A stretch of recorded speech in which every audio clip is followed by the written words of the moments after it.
In this video, I'm going to explain how to determine the sample size for the mean. Now, suppose you decided to conduct a study and your study is about finding a certain average. So you might be asking how many people you should ask in order for you to in order for you to get the sample mean. So, as we can see here on the screen, this is a formula that we can use in finding the sample size. So the sample size is the n. So this is the sample size. And to get the sample size, there are many factors that can or that will contribute in finding its value. The first value is the z of alpha over 2. Now the z of alpha over 2 will be dependent on the confidence level that you want to use in your study. So you need to decide what confidence level you're going to use. Another factor in finding the sample size is the sigma, or the standard deviation, and this is not just any standard deviation, this is the population standard deviation. So population standard deviation. And then this is E. This is not the E that we know as the Euler's number, but E is the margin of error. So how much, in terms of the range, how much error do you want to consider? So this is margin of error. So this will determine the range of your mean. Okay. So let's get an example on how we can use this formula. So let us say you will be conducting a study to estimate the average daily food expenditures of students in a certain school, maybe. You want to be 95% confident. See, this is very important. You want to be 95% confident and the sample mean will be within 20. So this is what will set the range of the average. So within 20%, 20 pesos of the true mean, or the population mean. When we say the true mean, this is synonymous to the population mean. Okay, when they say or when they use the word true mean, that means it's a population mean. Now, before you conduct this study, there was already a study done before you. A similar study was done before and found that the population standard deviation was 100. So this information here is providing you the sigma, which is equal to 100 pesos. Now, if this sigma is not known, you have to get a preliminary sample, meaning to say you have to ask a few people about their daily food expenditures, and you have to compute the standard deviation from those values if the population standard is not given. Okay, but in our first example, let's have this example in which the population standard deviation is given.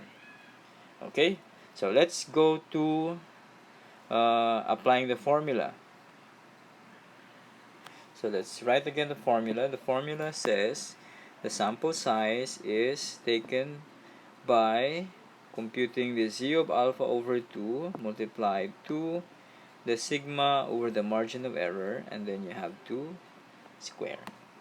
Okay, so let's take the information one by one. You want to be 95% confident. That means if the confidence level is 95%, then the alpha is equal to 5%. Therefore, the alpha over 2 is 2.5%.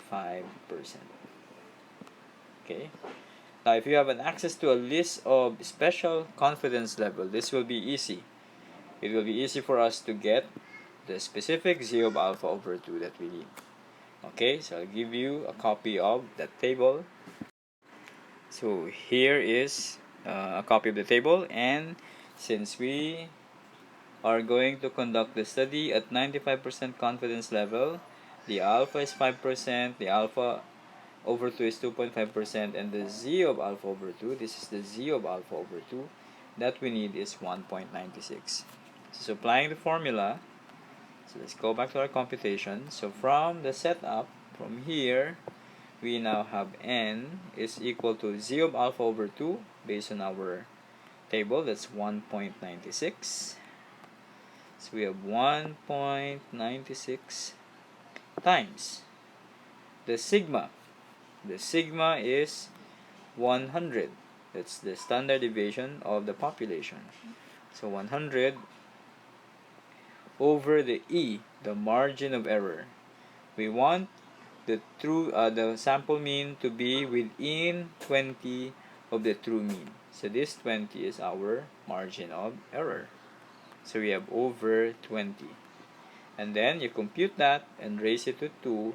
That will give us the sample size for the population mean, or in determining the mean. So if I compute 1.96 times 100 over 20 is basically 5. So 100 over 20, so that's times 5 equals, I get 49 over 5.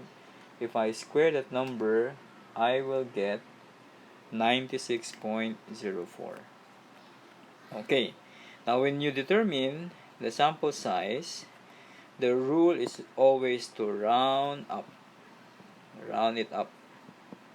Rounding it up means you don't follow the rule in which the next number should be 5 or the preceding number should be the number should be higher than 5 to raise it to the next higher number. So rounding it up is whatever the decimal value, you have to round it up. So 96.04 becomes 97.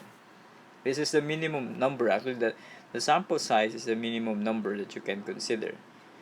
Okay, but to be exact, you want it to be 20. Within 20 of the true mean, you have to ask 97 people in your study. So that's how you use the sample size formula. Now remember, there will be different formulas in finding the sample sizes, and this one in this video is the one we use when we determine the sample size for the mean. Later on, we'll talk about proportion, and the formula in finding the sample size for the determination of the proportion will be different. Okay, so keep that in mind. Sample mean, sample size for the mean, it should be this formula. Again, the key is you have to know the elements of the formula and how to place a value, like 0 of alpha over 2, what is sigma, what is E, and then compute for the value. Do not forget to square the value, and you will get the desired number.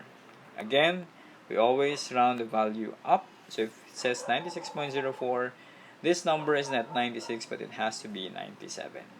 Okay, so that's for this video, and that's learning how to get the sample size in determining the mean.